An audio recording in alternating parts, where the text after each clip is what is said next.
7 de la tarde en punto. Vamos a estar juntos, si ustedes tienen a bien, hasta las 8:30 de la tarde, que es la hora en la que empieza la redacción abierta. Ya me conocen, soy Rafael Núñez Huesca y además también conocerán a la chica que comparte conmigo la mesa de la redacción abierta. Paula Cruzado, ¿qué tal? ¿Cómo estás? Muy buenas tardes a todos, muy bien. Muy buenas tardes. Aquí estamos. Ella es la chica del Club de Amigos de Intereconomía, la que viene siempre a explicarnos cuáles son, en fin, los eventos, los acontecimientos, las conferencias, las presentaciones que organiza el Club de Amigos de Intereconomía. Además es que hemos pasado de temporada y ya nos anunciabas que habría muchas sorpresas a la llegada de septiembre y para eso está, para contarnos... Claro que sí. Yo vengo aquí más que nada, Rafa, para rellenar todas las agendas de aquellas personas que quieran venirse al Club de Amigos de Intereconomía, que como sabes tenemos muchísimas actividades y con todas aprendemos un montón. Arrancamos... No arranques aún, Paula, porque te veo muy disparada, porque... Como es que me muero de ganas de contarla, Rafa. Ya te veo, que vas muy disparada, pero tranquilidad, porque antes te tengo que preguntar algunas cosas. Bueno, en realidad te tengo que preguntar una cosa que es lo mismo que le pregunto, no temas, lo mismo que le pregunto a todo el mundo que se estrena por esta redacción abierta en esta nueva temporada. Mientras aprovecho para decirle a mis compañeros de realización que si pueden ir buscando el cartel, el letrero y el teléfono de contacto del Club de Amigos de Intereconomía, sería buena idea. Ah, mira, está puesto. Sí, es el ¿Lleva todo el rato puesto o estoy yo ciego? Lleva un poco, sí. Lleva un poquito. Pero vale. No pasa nada. Ya les iba así la gente se fija el doble. Bueno, pues mientras vemos ese teléfono, una pregunta sencillita. Sí. A todos los que os estrenáis en la redacción abierta estas primeras semanas, preguntaros por dónde habéis estado veraneando.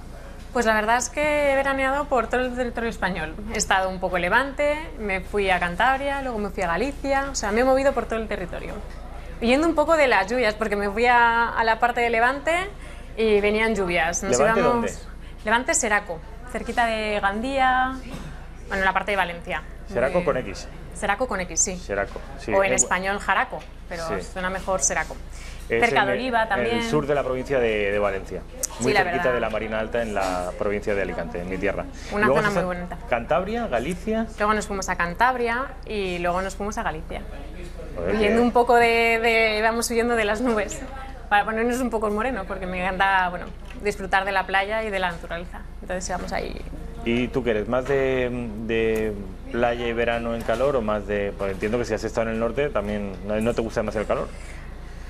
Me gusta el calor, ¿sí? Pero he de reconocer que a veces me agota. Entonces mezclo el calor por la mañana, como es en el norte, y luego el fresquito de por la noche, para poder dormir. Lo bien que se duerme. Y poder descansar.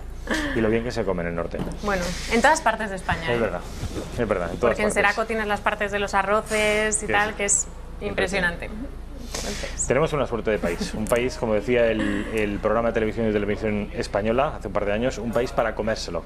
Totalmente. En cualquier sitio de España se puede comer bien y por un precio muy razonable y con una calidad extraordinaria.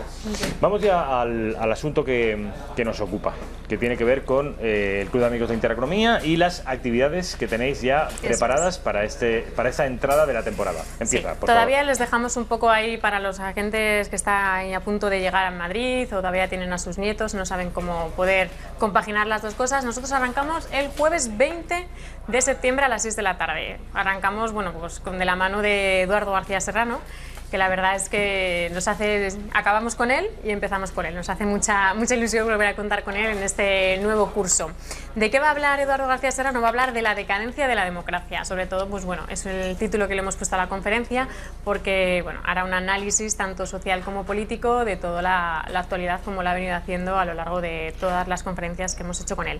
Como digo, es el jueves 20 de septiembre a las 6 de la tarde. El martes 25 está con nosotros José Javier Esparza, que nos va a hablar de, lo tengo apuntado aquí, detener la destrucción de España. No es que hayamos empezado de forma muy negativa, no, es que la actualidad, la verdad es que no nos ha dejado otra opción. Exactamente.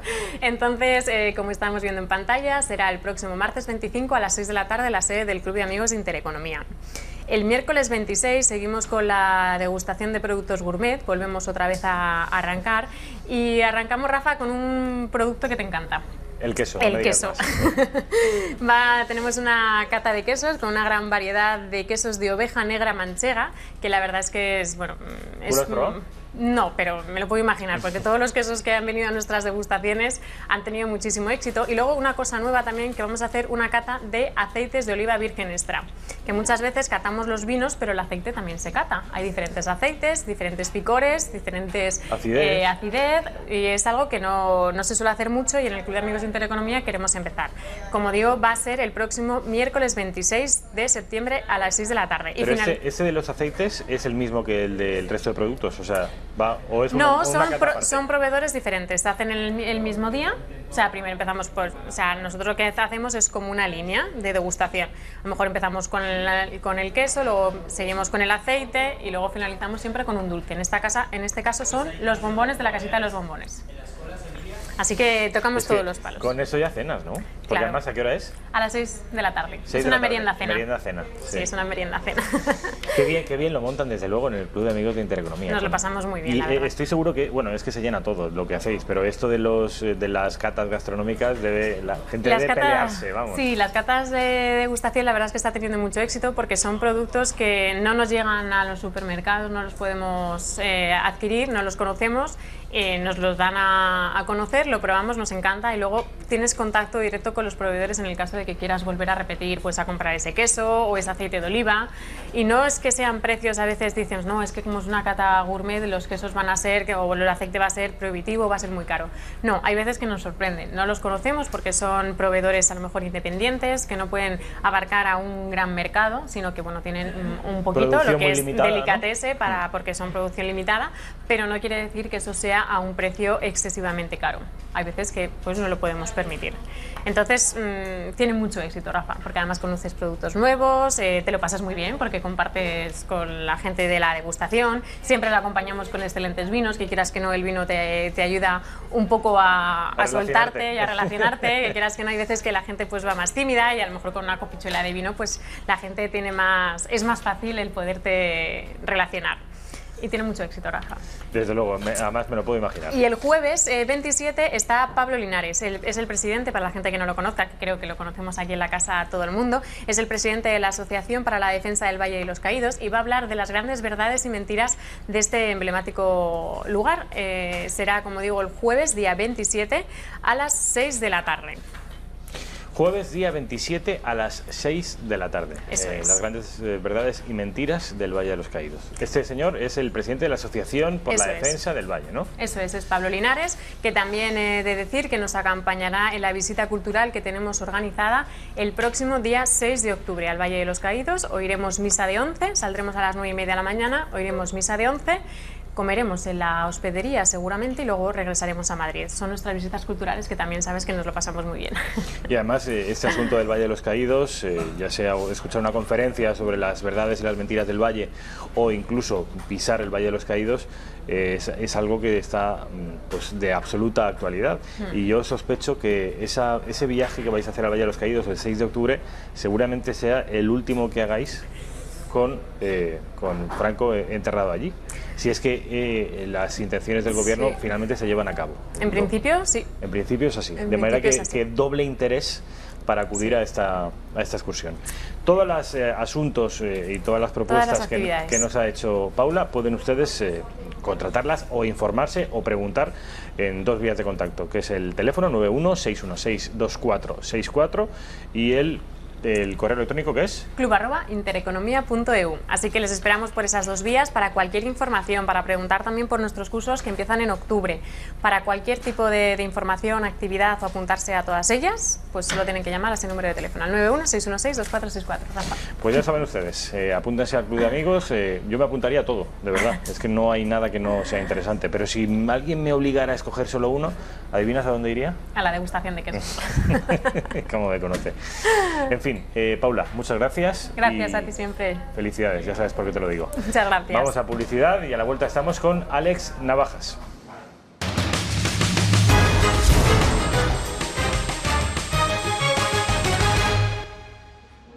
¿Qué tal? Ya estamos de vuelta en la redacción abierta, son las 7:17 de la tarde.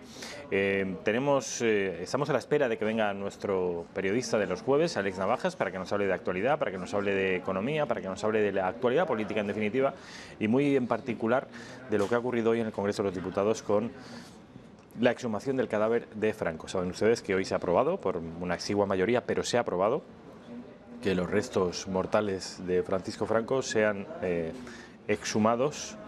Para muchos españoles, o al menos para algunos, los restos no serán exhumados sino profanados. ¿Por qué profanados? Bueno, pues porque parece que la familia del dictador no está por la labor de que sus restos sean extraídos del Valle de los Caídos. Saben ustedes que Alex Navajas es experto en la figura de Francisco Franco, es experto también en el conjunto monumental que supone el Valle de los Caídos, lo conoce muy bien como la palma de su mano, y nadie mejor que él para hablarnos de lo que ha ocurrido hoy en el Congreso, de los resultados o el resultado de esa votación y de lo que podría ocurrir a partir de ahora. Digo que vendrá Alex Navajas, que lo estamos esperando, y después de él, a eso de las 8 de la tarde, tendremos con nosotros a Salvador Burguet. Salvador Burguet es el presidente, el director, por mejor decir, de la empresa de inteligencia civil más importante de nuestro país, AICES. Es la empresa de inteligencia civil, como digo, más importante de nuestro país, y él nos va a hablar, nadie mejor que él. Además, seguramente en ninguna televisión en España hayan podido escuchar un testimonio más adecuado para hablarles de la polémica que sigue coleando aún a día de hoy, la polémica de las fragatas, de las bombas y de los misiles, del armamento militar, en definitiva, que España está vendiendo o pretende vender, vamos a ver si lo conseguimos, a Arabia Saudita. Me gustaría que viéramos un mapa de la península arábiga que tenemos preparado. Eso es la península arábiga. Arriba a la izquierda ven ustedes el mar Mediterráneo. Y ven ustedes que el país que ocupa pues prácticamente la totalidad del territorio, el 80% del territorio de esa península arábiga, es Saudí Arabia, o en español Arabia Saudí o Arabia Saudita. Bueno, pues los saudíes, que son en teoría pro-norteamericanos, bueno, hasta el punto de que hay numerosas bases del tío Sam por todo el territorio saudí, y además son amigos, teóricamente. Siempre, cuando hablamos de geopolítica, deberíamos siempre mantener cierta distancia. Teóricamente son amigos también de los israelíes. Sin embargo, a muchos analistas del mundo les acusan de haber o de estar financiando el terrorismo yihadista internacional. Bueno, pues ese país, Arabia Saudita, tiene un conflicto con otro país de esa península, de la península arábiga, que es el Yemen. Ahí lo ven ustedes abajo. Hay un conflicto militar, una guerra entre Arabia Saudí y Yemen. ¿Qué ha ocurrido? Pues que las armas que nuestro país le vendía a Arabia Saudí han sido bloqueadas por el gobierno de España porque temían, no sin razón, que los saudíes las utilizaran en su guerra contra Yemen. No sé yo, Pedro Sánchez y la ministra de Defensa, en qué creían que los saudíes iban a invertir las armas. Si igual pensaban que las iban a colocar en un museo o en el salón de la casa del rey Fahd. El caso es que las armas se utilizan para la guerra. Ahora mismo los saudíes amenazan con, parecen una novia o un novio despechado, que amenaza con no solo bloquear la venta o la compra, en este caso, de bombas, sino también de fragatas. Nuestro país es el séptimo productor mundial de armamento y de tecnología militar, y podría suponer un gran golpe, porque los saudíes, ya saben ustedes, que tienen mucho dinero, compran muchas armas y no dudan en usarlas. Es una breve introducción de lo que vamos a escuchar a partir de las 8 de la tarde, ya les digo, con Salvador Burguet. Ya tenemos, sin embargo, con nosotros a Alex Navajas. Alex, ¿qué tal? ¿Cómo estás? Rafa, ¿qué tal? Perdón el retraso. No, de retraso nada.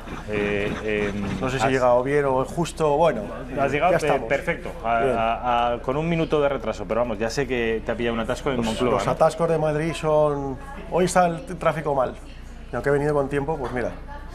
Les decía a los espectadores que nadie mejor que tú para estar hoy aquí para hablar de lo que ha ocurrido en el Congreso de los Diputados. Sabes perfectamente que por una mayoría, exigua pero mayoría al fin y al cabo, el Congreso ha decretado la exhumación, para algunos profanación, de los restos de Francisco Franco. ¿Qué te parece así a grandes rasgos? Luego vamos a entrar un poco más en profundidad en el asunto, pero este titular, además lo acaba de decir el Congreso, la sede de la soberanía nacional decide que los restos de Franco fuera. Bueno, tú lo has dicho, no es una exhumación, es una profanación, pero no porque se esté a favor o en contra, sino una profanación ocurre siempre y cuando no hay permiso del legítimo representante. En este caso, el legítimo representante no es sencillamente el Congreso de los Diputados, aunque sea la sede de la soberanía nacional, sino que en este caso es la familia. Es que usted, imagínese, que dice, no, mire, hemos decidido que el cadáver de su tía abuela lo vamos a sacar. Oiga, pero no, es que lo ha decidido el Congreso de los Diputados. Bueno, pero algo podrá decir la familia. No, mira, su tía abuela la sacamos.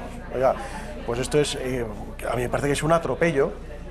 Existe el número 526 del Código Penal, donde se habla claramente del delito de profanación. En España, por lo visto, el delito de profanación es especialmente severo y es especialmente castigado. Entonces, yo insisto, aquí hay que abstraerse, olvidarnos ahora mismo de que el personaje del que se está hablando es de Francisco Franco y sencillamente pensar que el Congreso de los Diputados de un país ha decidido que va a exhumar el cuerpo de una persona y que la familia está en contra.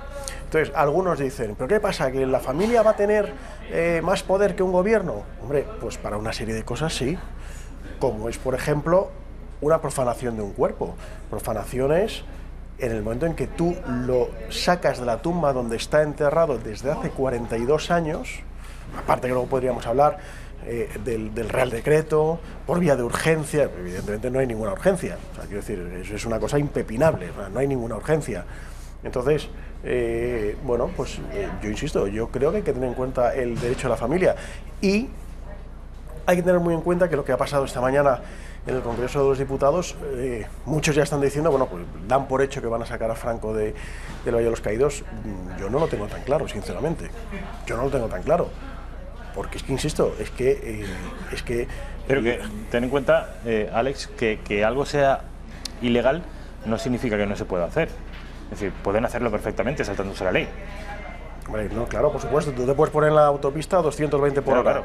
No, o sea, usted no puede correr más de 120, ya verá claro, si corre más o no. Claro, evidentemente. Pues usted no puede sacar el cuerpo, ya verá si lo saca. Bueno, entonces, evidentemente, este gobierno, que en ese sentido es bastante talibán, puede coger, bueno, hoy mismo, dentro de una hora, llegar ahí con 4 albañiles y 50 guardias civiles, llegar ahí, levantar la lápida, coger el cuerpo, meterlo a la furgoneta y marcharse.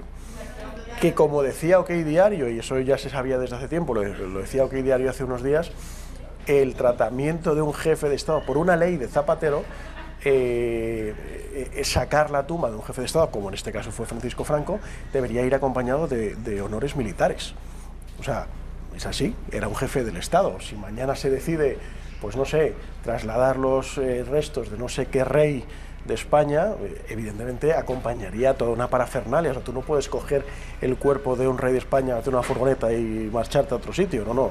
Es con toda la pompa y con toda la celebración. Entonces, eso debería ser así también por una ley. Pero al margen de ese tema anecdótico, es que yo vuelvo a decir, es que es un tema del derecho de la familia, que en este caso la familia no autoriza. Entonces, va a tener el gobierno... A ver, lo que ha pasado hoy, ciertamente, es un espaldarazo a la idea del gobierno de sacar a Francisco Franco del Valle de los Caídos. Es indudable que es un espaldarazo a su política. Pero el gobierno también sabe que tiene delante una familia que ahora mismo tiene 15 días, creo que desde ayer, 15 días de alegación para decir si quiere interponer algún tipo de demanda para que no se lleve a cabo la exhumación de Franco. Tiene 15 días, con lo cual en los próximos 15 días es evidente que no van a sacar el cuerpo de Franco porque está ese periodo donde se pueden interponer demandas o alegaciones, y dentro de 15 días yo estoy convencido, bueno, no es que esté convencido, es que lo ha dicho la familia Franco y probablemente también la abadía del Valle de los Caídos, porque la abadía del Valle de los Caídos también tiene algo que decir, porque es un territorio que está puesto a su cargo. Con lo cual, de nuevo, es una basílica pontificia, es una iglesia abacial. ¿Tú no puedes ¿Eso qué significa? Bueno, pues es una iglesia que depende de un abad, que es la autoridad eclesiástica competente, es una basílica vaticana.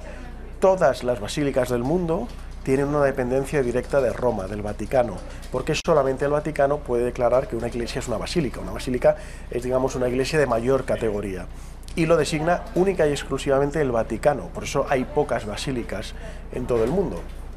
Entonces, este caso es y esto es una basílica. Esto es una basílica de derecho pontificio, inaugurada de hecho por un cardenal enviado ex profeso por el Papa. ¿Quién fue el Papa? El Papa Juan XXIII, me parece que fue el que, durante cuyo mandato se inauguró el Valle de los Caídos, y entonces fue un cardenal enviado directamente por el Santo Padre, y entonces hay unos acuerdos Iglesia-Estado. Entonces, claro, aquí van a chocar dos concepciones. ¿Hasta qué punto puede un Congreso de los Diputados dictar una ley que va en contra de acuerdos internacionales, que va en contra del Código Penal y que va en contra de los derechos de una familia? Pues bueno, a mí me parece que es un choque de trenes. Vamos a ver qué pasa. Vamos a ver a la vicepresidenta del Gobierno, Carmen Calvo, hablar precisamente de este asunto. Carmen Calvo habla de cómo lo que él ya denomina la derecha, es decir, el Partido Popular y Ciudadanos, las derechas, ya le llaman las derechas en plural, se han ido de rosita. A la mujer le da mucha rabia que el asunto de Franco, en fin, haya pasado desapercibido, porque a ellos les encanta hablar de este asunto, y haya quedado eclipsado por el asunto de la tesis doctoral presuntamente plagiada de Pedro Sánchez. Me dicen que no tenemos aún ese vídeo, vamos a esperar y lo vamos a ver, pero si te parece, Alex, vamos a hablar ya de la tesis doctoral. Luego volvemos al asunto de Franco y del Valle de los Caídos.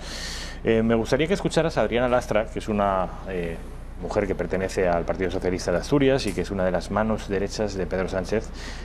Este vídeo sí que lo tenemos, en el que Lastra decía esta mañana en el Congreso de los Diputados que el presidente había redactado él mismo su propia tesis doctoral. El presidente del Gobierno tiene su tesis en la universidad. Es una tesis que ha redactado él y, por supuesto, como cualquier ciudadano, tiene derecho a defenderse de las mentiras y difamaciones que hoy aparecen en algunos medios de comunicación. Sí, es verdad. O sea, por supuesto, Pedro Sánchez tiene todo el derecho a defenderse. Eso nadie se lo niega. Él es un ciudadano más y, por supuesto, se puede defender de cualquier tipo de acusación. Ahora, las pruebas que ha traído hoy el diario ABC y OK Diario parece que son una apisonadora.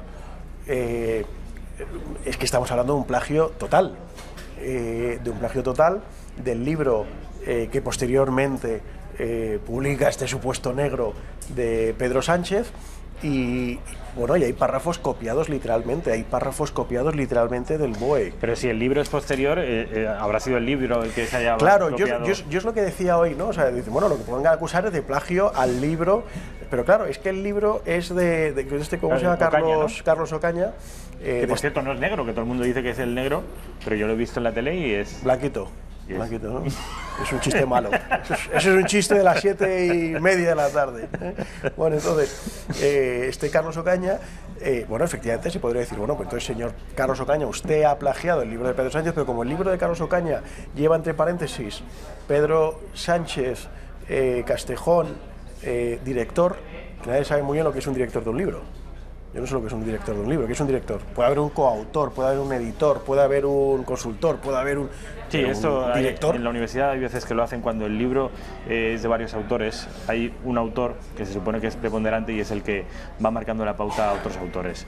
Y en este casto le han concedido a Pedro Sánchez. Le han concedido a él el honor, ¿no? Ese honor. Entonces, claro, es lo que tú dices. Bueno, puede ser que el libro de este Carlos Ocaña haya sido, o sea, lo que plagia a la tesis doctoral de Pedro Sánchez. Bueno, pues que la tesis doctoral de Pedro Sánchez, según ha demostrado hoy el ABC, copia literalmente párrafos enteros del BOE, copia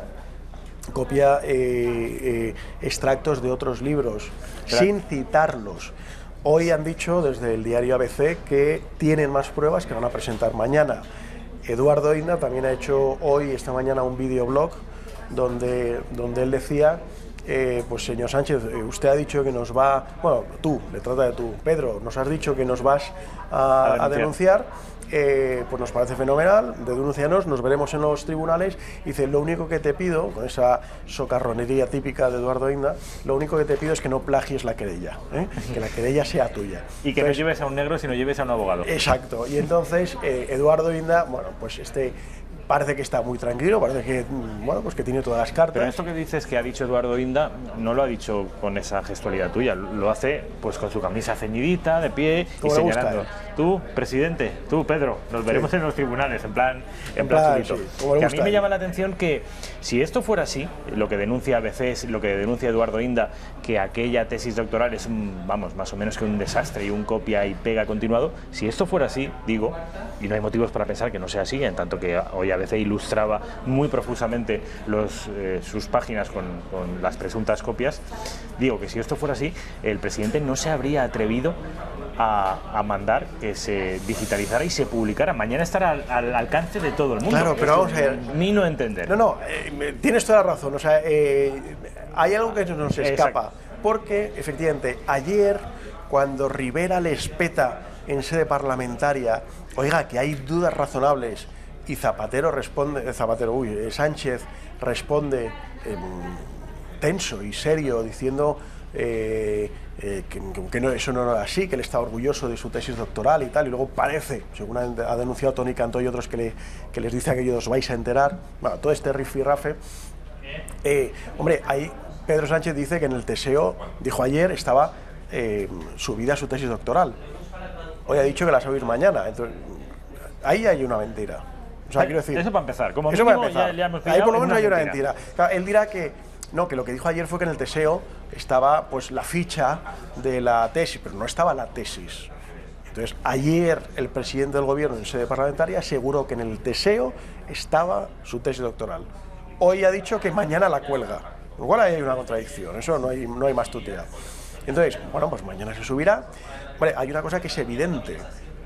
Si el presidente del gobierno hubiera estado absolutamente tranquilo de su tesis doctoral, hombre, lo normal, vamos a ver, mi hermana es doctora en historia, y además yo soy testigo durante 5 años que viví con ella de cómo trabajaba mañana, tarde y noche haciendo la tesis doctoral, y una tesis doctoral es un tema tremendamente exigente. Por curiosidad, ¿sabes en qué se doctoró? ¿En qué especialidad? En historia, en el padre Quino, un misionero que fue el que empezó todas las misiones en la Baja California y en toda esa zona. ¿Tú crees que vendría un día a contarnos un poco la historia? Sobre, claro.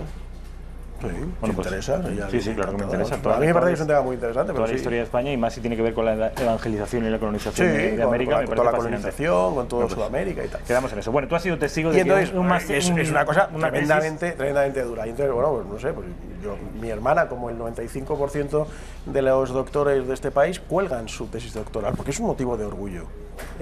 Es una alegría. Bueno, yo creo que, al contrario, tú quieres que tu tesis, que de eso se trata esa obra de final del doctorado, que tu tesis sea conocida, sea difundida. Entonces, Pedro Sánchez desde el minuto 1 no la digitaliza, ya es un tema extraño, Pero que haya sido tan sumamente reticente, hombre, pues si había dudas razonables, como decía ayer el señor Rivera, muéstrela. Si no tiene nada que ocultar, muéstrela. Hoy, en los corrillos socialistas, lo que decían es, bueno, es que a lo mejor no es una tesis escrita de mucha calidad. Bueno, pues entonces ahí hay algo raro, porque le dieron una cum laude a ese tocho de 340 y pico folios. Entonces, algo raro hay. Mañana se supone que Pedro Sánchez ha asegurado que va a subir perfectamente digitalizada esa tesis doctoral, y bueno, pues podremos hacer el trabajo de investigación y que haya economistas de renombre, pues que investiguen eso y que digan si hay algo irregular o si no lo hay. Mañana lo veremos. Lo que pasa es que es verdad que hasta ahora suena raro que el presidente del gobierno haya ocultado esa tesis. Pero suena raro que la haya ocultado, y es más raro todavía que en el momento que está toda España con una lupa y todos los medios de comunicación prestos a analizar palabra por palabra y coma con coma, en este momento decida subirla y hacerla pública. Es decir, se va a someter a un escrutinio salvaje y despiadado. Es que tampoco le queda otra, Rafa. O sea, quiero decir, él se puede enrocar en el no. Pero vamos a ver, la tesis ya ha salido. OK Diario tiene 300 de las 340 y pico páginas de esa tesis doctoral, ya la tiene. ABC ya la tiene. Es que no puedes hacer otra cosa. Hoy había un tuitero muy gracioso que se llama Pastrana, que decía que, mezclando conceptos, decía que si Pedro Sánchez expusiera su tesis doctoral en el Valle de los Caídos, la cola llegaría hasta Singapur, ¿no? Entonces, y es verdad, o sea, levanta una gran expectación, una tesis doctoral sobre un tema tremendamente árido, como es la diplomacia europea y la economía, etcétera, etcétera, ha levantado mucha expectación. Tiene que ser un coñazo. Bueno, tienes un ladrillo importante, tienes un ladrillo importante. Con razón ha pedido que se la hagan. Pero bueno, mañana la publica, yo creo que no le queda otra. Vale, ponte en la situación, Alex, de que mañana la publica, se somete, ya digo, es para mí es un acto. Si finalmente Eduardo Inda y Bieito Rubido, los directores de OK Diario y de ABC, si finalmente ellos tienen razón, Pedro Sánchez se está suicidando en este momento, porque va a someterse a un escrutinio salvaje y vamos a tener a un ejército de periodistas analizando esa tesis. Ponte que efectivamente estos dos periodistas, directores, tienen razón y no solo esos plagios detectados a priori, sino a posteriori se detectan otros muchos más. ¿Cuál es el escenario político en ese momento? ¿Te refieres de otros políticos y de tal? No, básicamente es... Vamos, ¿qué pasaría con Pedro Sánchez? Vamos a ver, si se demuestra... O sea, yo también estoy sorprendido, porque efectivamente... Aquí ha pasado una cosa muy curiosa, que yo lo he visto claramente entre los medios de derechas y medios de izquierdas. Los medios de izquierdas, hoy el tema era Franco, y la tesis de Sánchez era simplemente la nota que ha sacado la Universidad Camilo José Cela, donde cursó su doctorado el presidente del gobierno, y la universidad dice que no hay nada irregular. Entonces eso ha sido el gran titular de los medios de izquierda. Por cierto, es muy interesante ver que este presidente, defensor de la educación pública, hiciera su doctorado en una universidad privada como la Camilo José Cela, e hiciera sus estudios en otro centro privado, adscrito a la Complutense de Madrid, como es el María Cristina del Escorial. Muy interesante. Bien, lo dejo ahí, es un tema adyacente, pero que me parece interesante señalarlo, ¿no? Y luego, como decía, los medios de comunicación de derechas que han salido con el tema de la tesis doctoral. Es muy curioso que los medios de comunicación de izquierda quieren pasar de puntillas. Yo es que me he preocupado esta tarde de ir viendo las principales portadas las portadas de los principales medios de comunicación digitales, y la línea es clarísima. Unos solo hablan de Franco, quieren hablar de Franco, y otros hablan exclusivamente de la tesis doctoral, ¿no? Entonces, vamos a ver qué pasa mañana. Yo tengo muchísima curiosidad qué va a pasar. Yo estoy convencido de que el presidente del gobierno en estos momentos está pasando un mal momento, porque sabe que efectivamente mañana puede ser su suicidio. ¿Cuál es el escenario?, me preguntabas. Bueno, yo creo que el escenario, si se demuestra que el doctorado del señor Sánchez es un plagio, creo que tiene que dimitir. No estoy seguro de que lo haría, pero creo que era mi siguiente pregunta. Creo que la presión va a ser brutal contra él.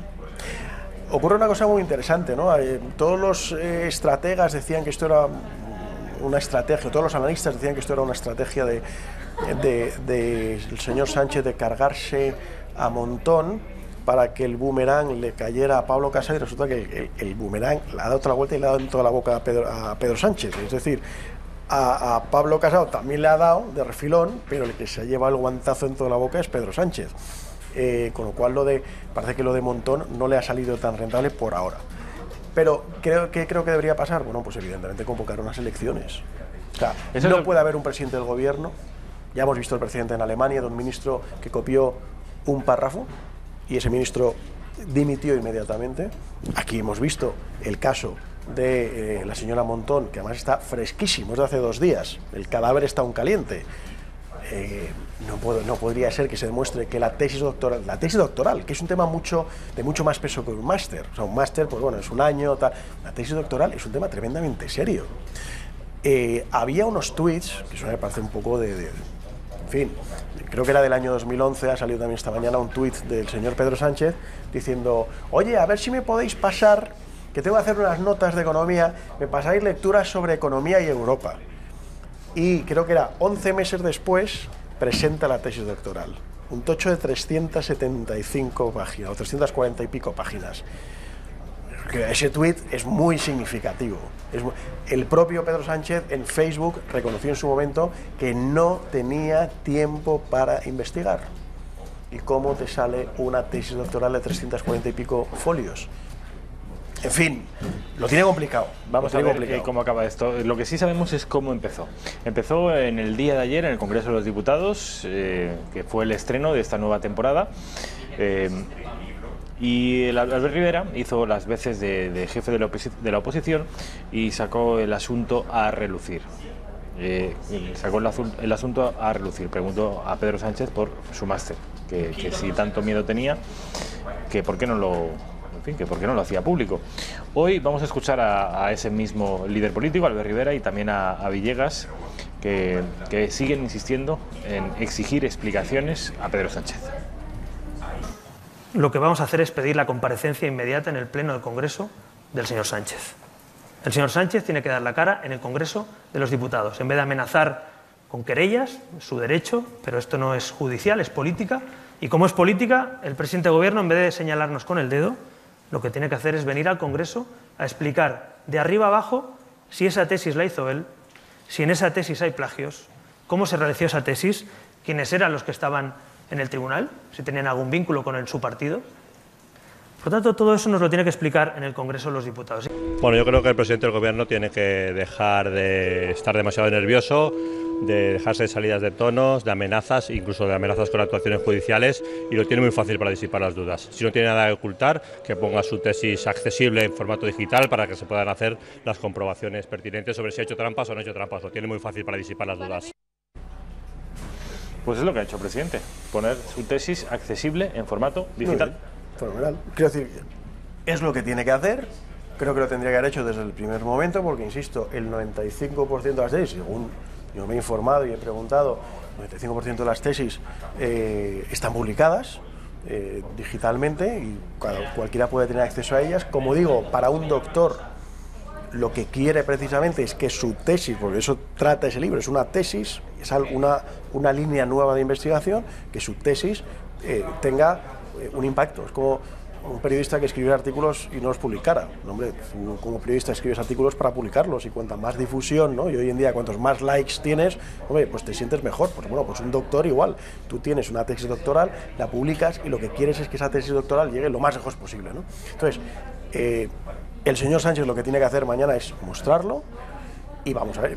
A ver, tú dices, y tienes razón, bueno, pues que es raro que si tiene algo que ocultarlo, la publicaría ya, pues que está ya publicada. Es que ya la tiene el ABC, es que ya la tiene OK Diario, es que ya está ahí. El País, ayer, por lo visto, fue el primer periódico que fue a la Universidad Camilo José Cela, o eso dijeron ellos. Pidieron la tesis de Pedro Sánchez, la estuvieron viendo y escribieron una crónica. Pero dijeron que no les dejaron sacar ninguna foto y que les metieron prisa. Después del País llegaron todos los demás. Y entonces el País publicó simplemente diciendo: hemos visto la única copia en papel de la tesis doctoral de Pedro Sánchez, pero no hacían referencia al contenido. Un par de horas más tarde ya salía OK Diario y luego por la noche salía el ABC, que habían conseguido las fotos de cada página de la tesis doctoral y comparándolo con distintos párrafos de distintos escritos donde supuestamente se mostraría el plagio. Bueno, mañana va a ser muy fácil, va a salir la tesis doctoral del señor Sánchez. Tenemos ya la tesis doctoral, pues porque OK Diario consiguió las fotografías y el ABC también, con lo cual tiene extractos, con lo cual no hay posibilidad de cambiar nada de esa supuesta tesis, de esa tesis doctoral. Hombre, y si se demuestra que es un plagio, pues creo que el señor presidente del Gobierno tiene un problema muy serio.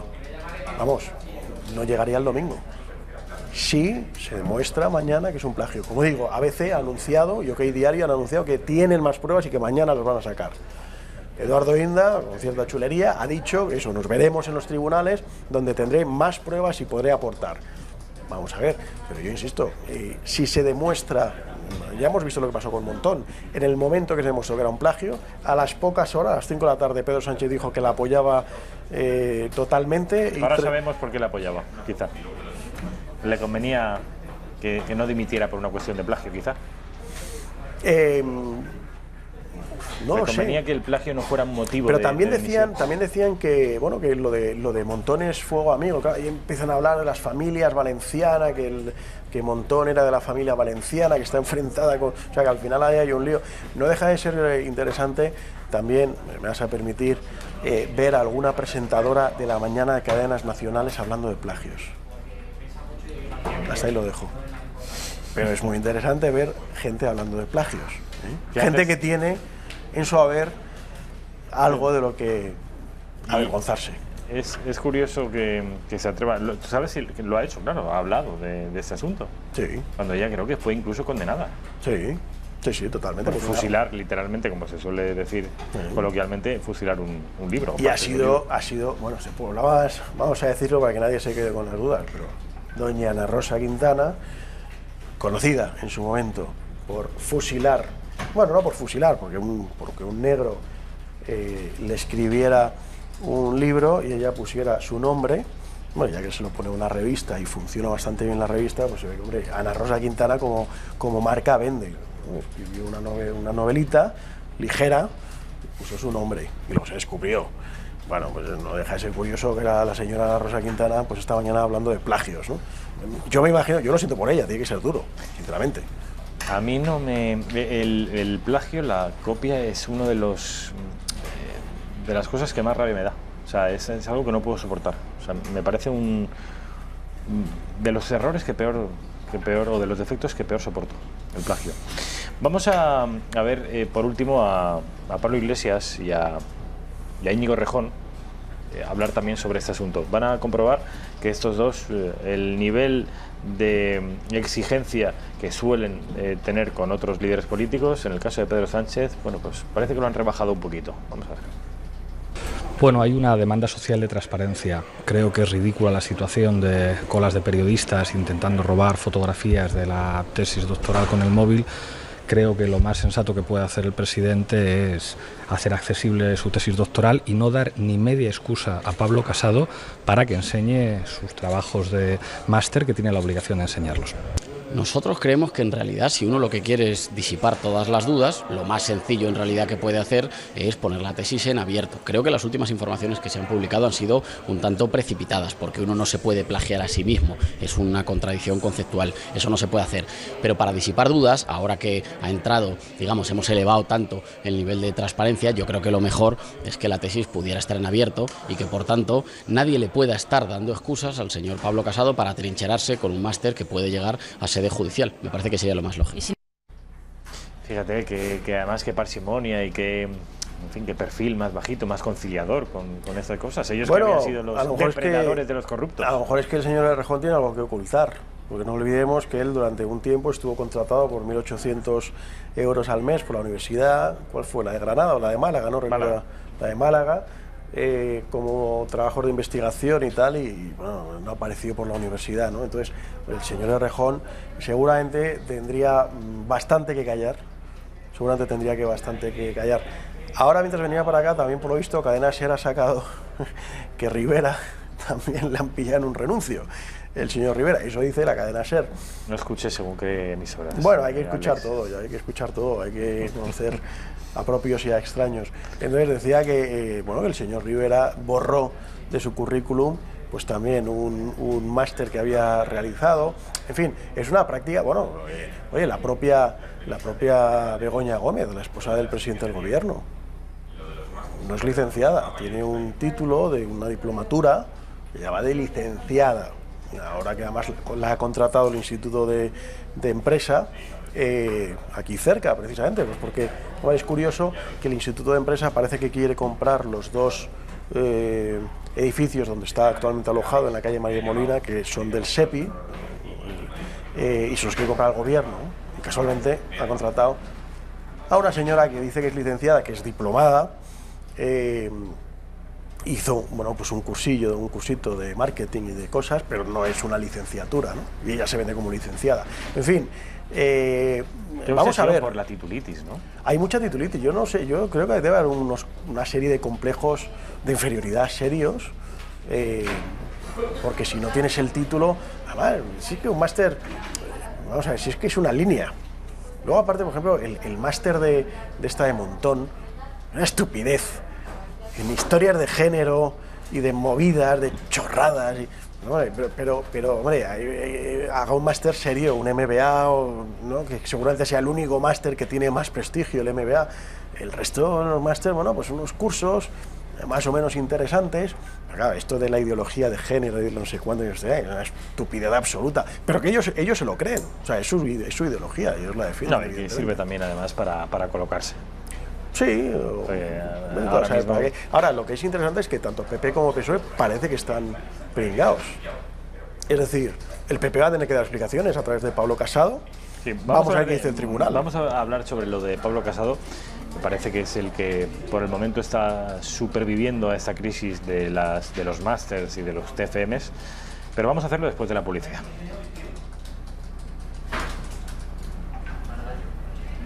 Vamos a hacerlo, Raquel, después de la publicidad. Sí, si es que tienen a bien, vamos. A lo mejor.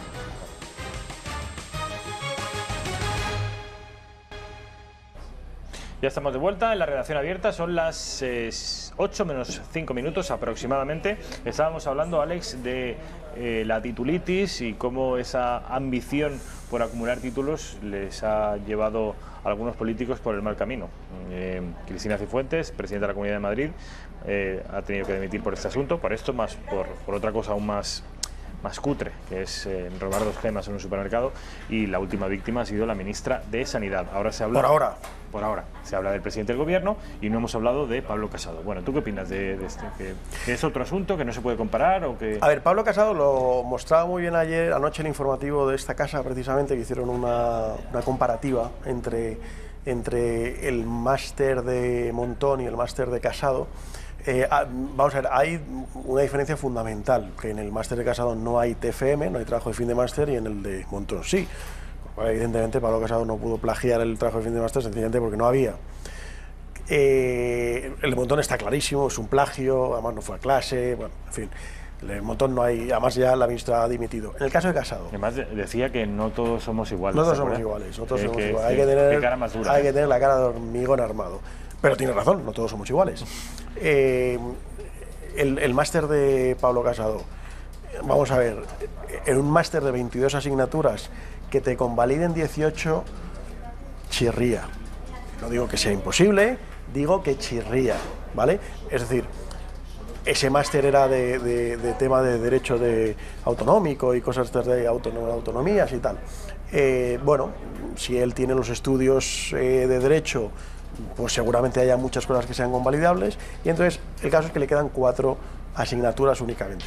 Esas 4 asignaturas se las saca en pocos meses y además no va a clase. Entonces, lo que decía ayer el informativo de esta casa, y creo que tiene toda la razón, es que lo que es inevitable es que ha habido un trato VIP, un trato especial a Pablo Casado, que también ha habido en los otros casos, en el caso de Cifuentes, en el caso de Montón, etcétera, etcétera. Entonces, ¿que Pablo Casado ha tenido un trato VIP? Vamos, casi seguro que sí. Y no a partir de ahí. Entonces, oye, pero yo tengo una cosa, si tiene que caer Pablo Casado, que caiga. Si has mentido, chico, la pechuga, asume las consecuencias. Tú, evidentemente, cuando haces algo que está mal, eso puede tener una serie de consecuencias.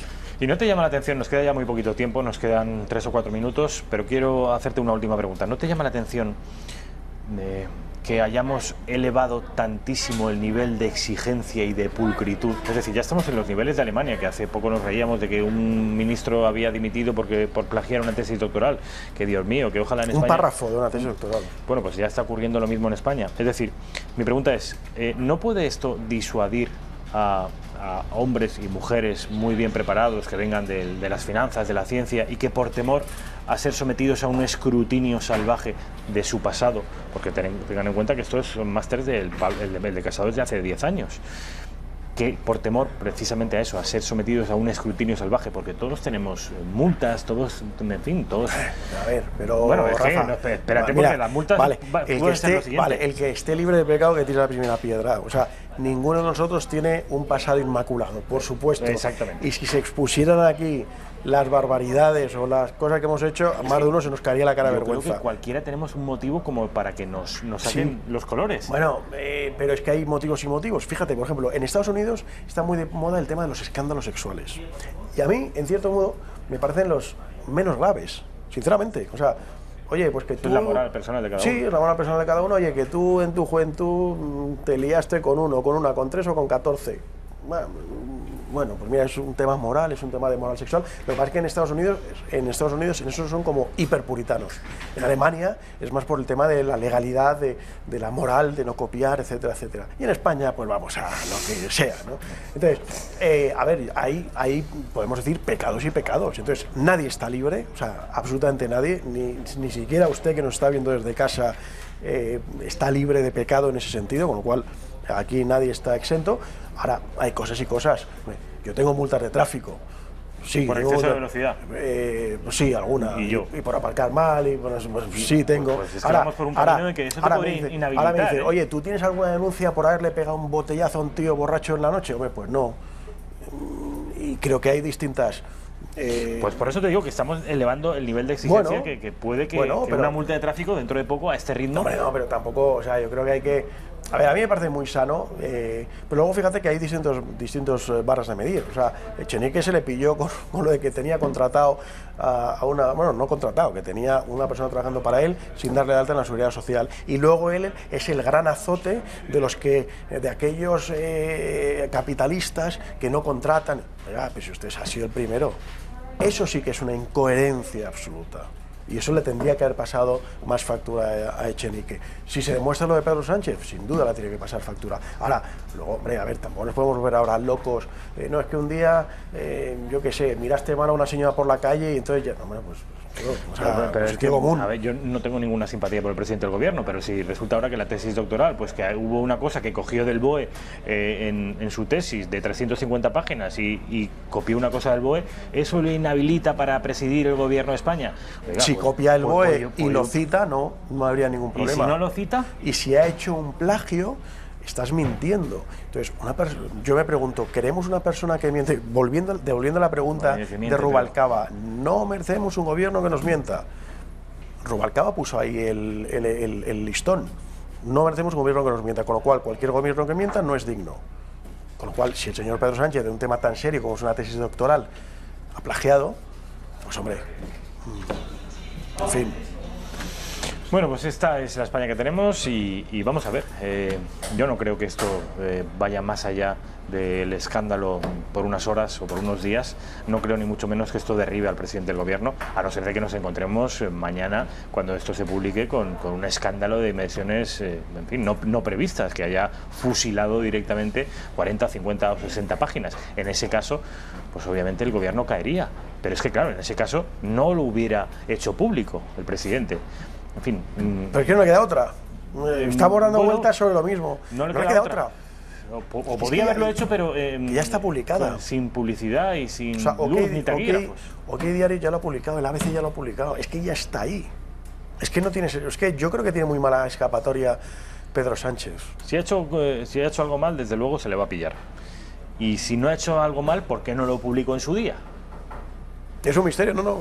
Yo por eso... La respuesta... Hoy va a ser como la noche de Reyes, esperando a que llegue el día siguiente a ver qué ha pasado. Pues esto va a ser como la noche de Reyes, a ver qué pasa mañana cuando publique. Igual al Partido Popular los Reyes le traen un regalito mañana, que en forma de... Bueno, Pablo Casado, que no se mueva mucho, que tampoco sale en la foto, ¿eh? Yo creo que Pablo Casado sí que creo que va a tener todo en orden. Pero en fin, ya veremos.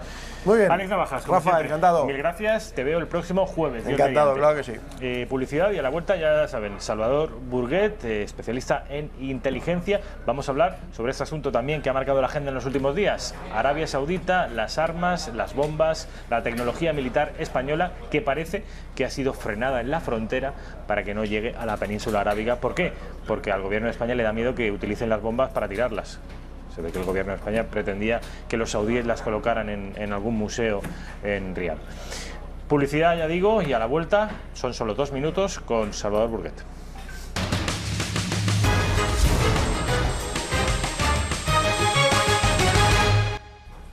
8 y 6 minutos de la tarde, esto es la redacción abierta. Rafael Núñez Huesca es un servidor al que ya conocen y también conocerán a Salvador Burguet. Salvador, ¿qué tal? ¿Cómo estás? Muy bien, Rafael, buenas tardes. Buenas tardes, Salvador Burguet es analista de inteligencia. Bueno, en realidad es no, antes te he presentado como director. ¿Eres director o presidente de AICS? Director, además. Es la empresa, ya lo conocen a Salvador de toda la temporada pasada de inteligencia civil, bueno, pues la más importante de España. Hoy Salvador nos va a hablar, y además quizá nadie mejor que él para hablarnos del asunto que ya les presentaba al principio de este espacio. El conflicto, la controversia, la polémica que se ha producido alrededor de la venta de armas y de tecnología militar por parte de nuestras empresas, en este caso Navantia, pero también está Indra y hay otras muchas empresas que son punteras a nivel mundial, por parte, ya digo, de nuestras empresas al Reino de Arabia Saudita. Es uno de los grandes clientes de la armamentística, de la empresa armamentística española, el quinto más concretamente, y nosotros, España, es la séptima potencia mundial a la hora de vender tecnología y material militar. Cuando hablo de tecnología y material militar no hablo exclusivamente de bombas o balas, no. Estamos hablando de fragatas, estamos hablando de incluso de aeronaves. Vamos a desglosar esto en los próximos minutos porque hemos traído algunos gráficos que pueden resultarles de mucha ayuda para entender cuál es la envergadura de nuestra industria militar. Bueno, les decía que el gobierno de España, sospechando que los saudíes podían utilizar las bombas contra los yemeníes, mantienen una guerra con los yemeníes, han cortado o cortaron ese flujo comercial con los saudíes. ¿Qué ha pasado con los saudíes? Pues que se han enfadado, ¿no? Sí, un poco. A ver, si te parece, vamos de lo general a lo particular, Salvador, porque hemos preparado un mapa de la península arábiga para que nuestros espectadores se ubiquen. Y si quieres, nos pones un poco en contexto, porque esto es un enjambre. Tú que conoces bien la geopolítica internacional y más de Oriente Medio, explícanos qué pasa aquí. Bueno, lo que pasa básicamente es que hubo si nos circunscribimos a lo que es, vamos a llamarlo la guerra civil en Yemen. Luego hablaremos de los aspectos colaterales que llevan mucho más años, como es el islamismo, sobre todo Al-Qaeda. Llegó un momento en que los rebeldes hutis, que son los que ahora, digamos que controlan el gobierno, dieron un golpe de Estado, atacaron desde el norte Sanaa, que es la capital de Yemen, expulsaron al gobierno que estaba legalmente establecido en Yemen. De hecho, el presidente huyó a Riad y entonces iniciaron pues lo que es la conquista del país. ¿Insurgentes islamistas? No, los hutis no son insurgentes islamistas. Los hutis son un grupo tribal que quería echar del gobierno al otro grupo tribal y ponerse en el gobierno. Pero son luchas tribales, no religiosas. Inicialmente son luchas tribales. Lo que pasa es que siempre está el factor religioso, y más en esta zona, y más el apoyo que tienen. Es decir, los hutis por sí mismos no son capaces de hacer todo lo que están haciendo. Los hutis tienen un apoyo muy importante detrás que se llama Irán.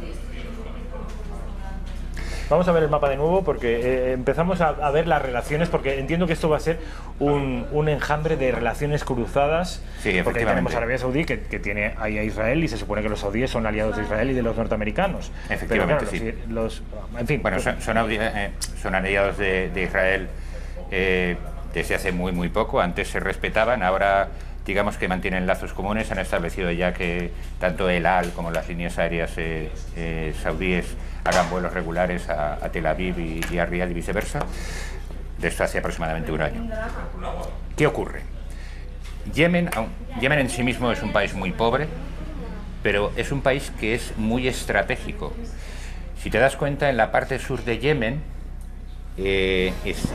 donde pone Golfo de Adén, eso controla la entrada al Mar Rojo y con ello el Canal de Suez, entrada y salida. Es decir, que todo el tráfico marítimo que cruza por el Canal de Suez, bien de salida, bien de entrada, pasa por el Golfo de Adén y pasa por el estrecho que está entre Yemen y Eritrea. Estamos hablando de una franja de aproximadamente unos 10 kilómetros, que es muy fácil batir pues, con cualquier tipo de cañón, ¿no? O sea, es una especie del Gibraltar de aquella zona, vamos, sí, un lugar estratégico. Sí, podríamos considerarlo el Gibraltar. Eso es por un lado.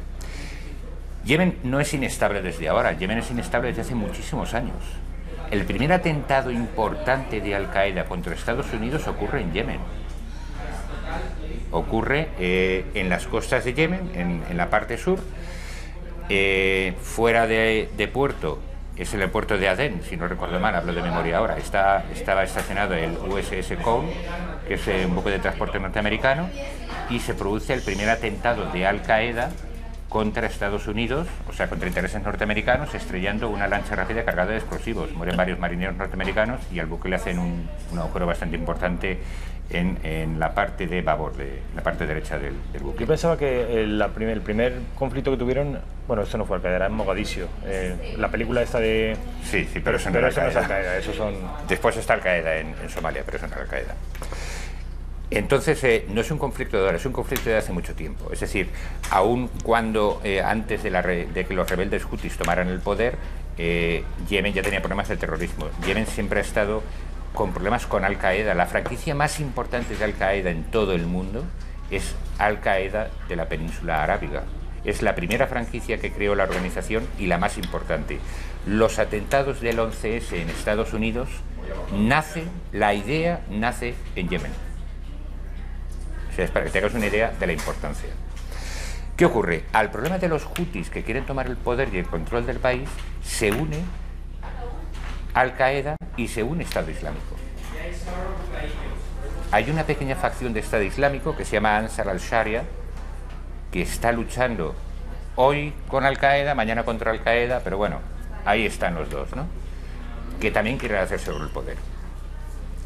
El único que les ha plantado cara hasta este momento ha sido Estados Unidos y ha sido Arabia Saudí. Oman intenta mantenerse al margen, tiene un perfil bajo, no quiere problemas, el sultanato de Omán, y Arabia Saudí les tiene que... Oman es el país que es contiguo, vamos está a ver... Justo a la derecha, Omán está justo a la derecha, ¿vale? Entonces Omán se mantiene muy al margen, tiene un perfil muy bajo porque no quiere problemas, pero Arabia Saudí está completamente implicada. Además, debemos de tener en cuenta que en Arabia Saudí están los dos lugares santos del islamismo, que son la Meca y Medina. Entonces Arabia Saudí lo que no quiere es el establecimiento de un Estado Islámico radical en Yemen, que es lo que podrían establecer los hutis, y mucho menos quiere que los hutis ganen, porque eso implica Irán gana. Entonces, hasta hace dos años y medio, Arabia Saudí, digamos que mantenía un control cerro de frontera para que los elementos hostiles de Yemen no penetrasen, pero lo que quieren los hutis es expandir el conflicto. Es decir, los hutis ellos no tienen capacidad para atacar a Arabia Saudí y tomar posesiones ahí dentro, es imposible, ¿no? Pero quieren expandir el conflicto. ¿Qué hacen? Que inician una serie de bombardeos sobre Yemen. Los bombardeos comienzan aproximadamente un año y medio. Al principio se hacen con misiles muy rudimentarios que alcanzan las ciudades de las fronterizas. Se hacen ataques esporádicos sobre puntos de guardias de fronteras saudíes, pero son ataques muy limitados. Arabia Saudí responde, y responde con acciones militares, acciones aéreas, bombardeando. Cuando Irán se da cuenta que a Arabia Saudí eso le está doliendo, comienza el apoyo a los rebeldes hutis y comienza el desarrollo de los misiles. En el último año, los ataques con misiles que han hecho los rebeldes hutis han tenido, digamos, un incremento en cantidad y en calidad muy elevado. ¿Por qué? Porque detrás está Irán. Los misiles que son, hay que recordar a los espectadores, la secular enemistad entre saudíes e iraníes. Por supuesto. Que responde también a ser seguidores de diferentes ramas del Islam. Efectivamente. Unos son sunitas, que son los saudíes, y otros son chiitas, que son los iraníes. Entonces, ¿qué ocurre? Que Irán está apoyando a los rebeldes hutis y inician los ataques con misiles.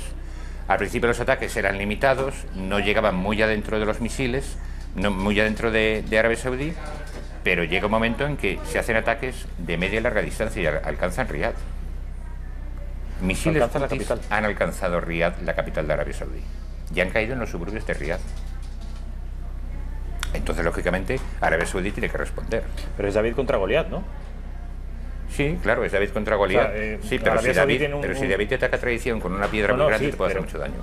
Completamente de acuerdo, pero que además del tamaño que han visto los espectadores, que en fin, Arabia Saudí puede ser como 20 veces Yemen, bueno, o 20 o al menos 10 veces Yemen, nos explicas que Yemen es un país, en fin, no es próspero precisamente, y los saudíes es una potencia económica, ¿no?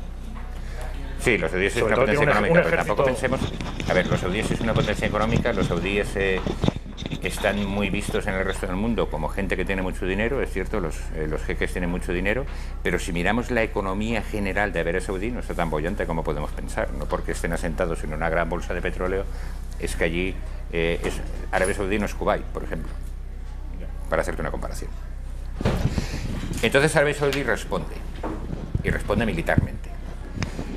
¿Dónde viene el problema de las famosas bombas que España le vende? Aquí se mezclan, desde mi punto de vista, muchos factores, ¿no? Están los factores políticos, los factores económicos, incluso los factores de moral, ¿no? De los sentimientos propios de cada uno. Yo eso os los voy a dejar de lado, no voy a entrar, porque eso es particular de cada persona. Pero vamos a mirar los factores políticos y los factores económicos. Hay que ser pragmático. Y de la misma manera que, por ejemplo, Estados Unidos es uno de los países que ha conseguido que el ejército sea productivo, el ejército generalmente no es productivo. El ejército es un organismo de cualquier Estado dedicado a defender sus fronteras o a hacer misiones en el extranjero siguiendo la política exterior del gobierno de turno. Pero el ejército no produce. Sin embargo, Estados Unidos ha conseguido que el ejército produzca. Allá donde hay un despliegue de tropas norteamericanas, cuando la situación está controlada y pacificada, viene otro despliegue de órganos muy próximos, paraestatales, podríamos decir, que siempre van con las tropas. La famosa AID, que es la Agencia Internacional de Desarrollo de Estados Unidos, despliega donde despliegan los otros. Efectivamente. Es una ONG del Estado y arregla lo que rompen nosotros y lo que rompen ellos mismos, pero cobrando. Con lo cual el ejército produce. Es un negocio. Entonces hay que ser pragmático, es decir, si nosotros no vendemos armamento, lo va a vender otro. Eso está claro. Ellos van a comprar armamento de cualquier modo, ¿no? Y después hay que ver una negativa nuestra a vender en este caso este tipo de armamento, este tipo de bombas, lo que puede repercutir en otro tipo de negocios, como se ha visto que ha sufrido el problema de Navantia con las corbetas. O incluso el AVE del desierto. Citabas antes las dos ciudades santas del Islam, que están precisamente en Arabia Saudita y que somos nosotros los que estamos haciendo las infraestructuras. Efectivamente. Que entonces, como se les cruce los cables a los saudíes... Entonces ahí está, digamos que una mezcla del tema político y del tema económico, ¿no? Hay que decir, no... Para que el telespectador se haga una idea. Hoy en día las bombas pueden ser, hay muchos tipos de bombas, no son como las de antaño. En la Segunda Guerra Mundial las bombas eran de gravedad. Llegaba el avión, las soltaba y las veíamos todos caer, que silbaban por acción del viento y tal, y explotaban, ¿no? Ahora las bombas son bombas, muchas de ellas bombas inteligentes. En este caso son bombas guiadas por láser. ¿Eso quiere decir? Quiere decir que se lanza la bomba y la bomba tiene un sistema de guiado que va conectado a un receptor láser que lleva en la cabeza, en la parte de delante de lo que es el proyectil en sí mismo, y ese sistema de guiado lo que hace es que recibe una señal láser que lanza el avión, que está apuntando con un designador láser sobre el objetivo. Cierto es que puede ocurrir que se desvíe y no caiga en el objetivo, caiga a 20 metros a la izquierda, a la derecha, adelante o atrás, y produzca lo que se llaman daños colaterales. Pero el porcentaje de que eso ocurra es muy, muy pequeño.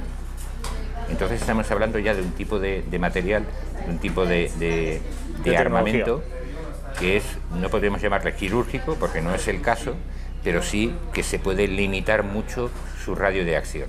Una gran precisión, ¿no?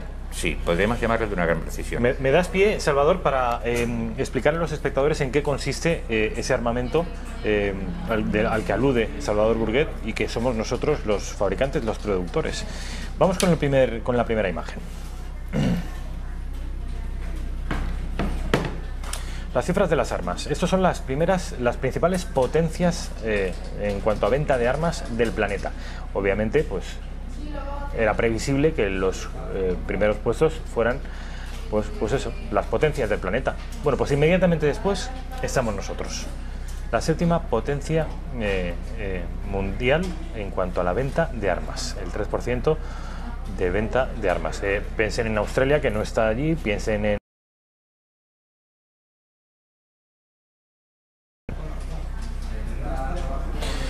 De ese 3% de venta, de comercio internacional, nuestros principales compradores son los alemanes, los británicos, los franceses, los turcos y ahí tienen ustedes a los saudíes, por valor de 270 millones de euros. Esto fue en el año 2017. De manera que, fíjense ustedes, si los saudíes son un mercado estratégico para nosotros, como para ir haciendo tonterías. Vamos con el siguiente y ahora sí que vamos directamente con las armas, las compras de los saudíes. Ves ahí, Salvador, que en el año 2015, con motivo del conflicto de Yemen, se incrementan los gastos saudíes para con nuestras armas. Sí. 547 millones. Y la última, a ver exactamente qué es lo que les vendemos a los saudíes. Bueno, munición, pero también aviones de combate, bombas, drones y aeronaves. ¿Y quiénes las fabrican? En nuestro país, Indra y Navantia, pero también Airbus Military. Que estos de Airbus, yo pensaba que eran europeos, o es que tenemos una sección española. Sí, de hecho, a ver, Airbus es un consorcio europeo que fabrica tanto aviones comerciales, los famosos Airbus, como Airbus Military, que es, digamos, la parte militar de Airbus. La sede de Airbus está en Lyon, pero tiene fábricas desperdigadas en muchos países. En concreto en España hay dos, una está en Getafe y la otra está en Sevilla. En Sevilla se monta el nuevo Airbus, creo que es el A400, pero hablo de memoria, el nuevo avión de transporte, del cual España creo que ha comprado 10 o 12 unidades, que es el sucesor del A330 Hércules norteamericano. El montaje y la cola también. La cola, lo que se hace en Getafe es el timón de cola, el estabilizador de cola de los Airbus, de la serie 300 y 340, creo. Y lo que se hace en Sevilla es el montaje final del Airbus, del nuevo avión de transporte militar. Pero no era Salvador, un país de camareros y en fin, pues ahí tienen ustedes, haciendo tecnología militar puntera y vendiéndola a medio mundo. Bueno, yo creo que con estas cifras los espectadores se hacen una idea de qué estamos hablando. Es decir, de una industria española que es estratégica y con la que no se puede jugar. Correcto. Sin embargo, el gobierno parece que está patinando. Bueno, parece ser que la señora ministra de Defensa tomó una decisión, no sé los motivos por los cuales la tomó. Seguramente por motivos morales, que a los que tú decías que no querías entrar, porque eran personales. Probablemente vayan por ahí. Tampoco sé si la tomó ella, si fue asesorada para tomarla. La verdad es que lo desconozco. Lo que sí es cierto es que quizá fue un poco irreflexiva al tomar esa decisión, pero bueno, parece ser que el problema se ha solucionado. Pero es que volvemos a lo de antes. Lo que es evidente es que si nosotros no las vendemos, las va a vender otro. Y si vendiendo esas armas que sabemos que tienen una efectividad limitada o cuanto menos controlada, favorecemos otros aspectos que nos interesan mucho más, como es el caso de Navantia, y con todo el resto de ventas al extranjero que tenemos en cuestiones de armamento, en cuestiones de defensa o en otros campos de la economía, pues tampoco yo creo que hay que echarse las manos a la cabeza, ¿no? Quiero decir que tampoco es ninguna tragedia. ¿En Yemen se han cometido atrocidades? Sí, se han cometido atrocidades. ¿Los saudíes han cometido atrocidades en tanto en cuanto que han bombardeado y han muerto civiles? Sí, ha ocurrido. Ya he visto cadáveres de niños y en fin, hay fotografías tremendas. Pero es que eso está ocurriendo no en Yemen, es que eso está ocurriendo, por ejemplo, en Siria. Es que Bashar al-Assad ayer por la tarde 2 helicópteros con barriles bomba bombardearon en el sur de la provincia de Idlib y también murieron niños. Y eso ocurrió ayer a las 6 de la tarde. Y no es que me lo esté inventando, es que es así. Y es que... Esos son los aliados de los rusos. Por ejemplo,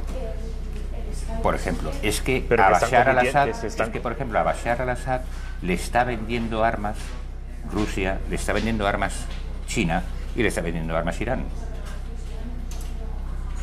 Es que nosotros, yo te lo puedo traer aquí, te lo puedo demostrar, los vuelos periódicos que hay de Teherán a Damasco con armamento y con paramilitares de la unidad de la unidad Quds, que es una unidad paramilitar iraní, para luchar en favor de Bashar al-Assad, y ahí se cometen muchas atrocidades.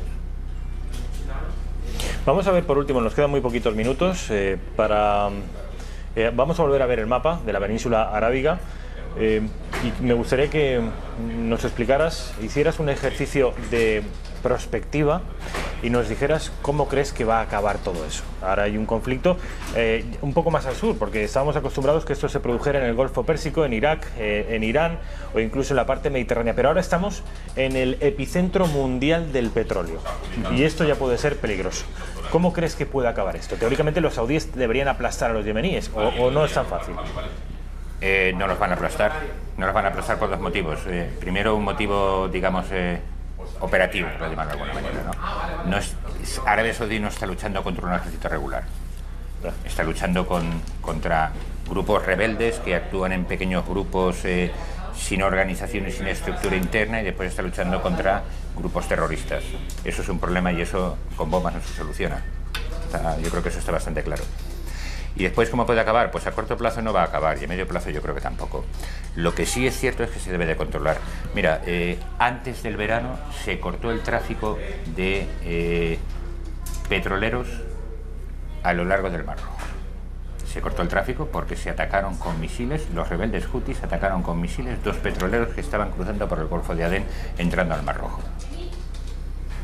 Entrando al Mar Rojo y saliendo, vamos a ver el mapa, y saliendo al Mediterráneo. Efectivamente, entrando al Mar Rojo para encarar el canal de Suez, ahí en el Cairo, y salir al Mar Mediterráneo. Es decir, y como los atacaron, cortaron el tráfico de petróleo. Ni más ni menos que de toda Europa, probablemente. Efectivamente. Y esto con las consecuencias económicas que puede tener. Pues, eso produjo que durante 2 días el precio del petróleo subiese. Eso ocurrió este verano. Por bloquear ese paso, que además nos dices que tiene solo 10 kilómetros, que es relativamente fácil de bloquear. Aproximadamente, sí. Además, bueno, ahí en el mapa no se aprecia bien, pero justo en el extremo inferior de Yemen, donde hace, digamos, la cuña, hay en la parte este hay una pequeña isla, lo que hace que digamos, el pasillo de navegación de los petroleros, que son los que más calado tienen, sea muy estrecho, es decir, o entran por ahí o encallan. O sea, que pueden ser un blanco fácil. Bueno, pues esto es lo que nos estamos jugando, nada más y nada menos. Ya saben ustedes que las derivadas de la cuestión de las armas a los saudíes, en fin, son bastante más amplias de lo que nos podíamos imaginar. Es ahí, en el epicentro del planeta en cuanto al comercio petrolífero se refiere, donde se está dirimiendo una guerra, que no es una guerra convencional, tal y como nos explicaba Salvador Burguet, sino es una guerra entre un ejército convencional, eso sí, y un Estado fallido. Sí, totalmente. Sumido en un proceso revolucionario. Salvador Burguet, ha sido un placer, como siempre. Espero la semana que viene, Dios mediante. Vamos al informativo de Intereconomía. Les dejo, hasta mañana.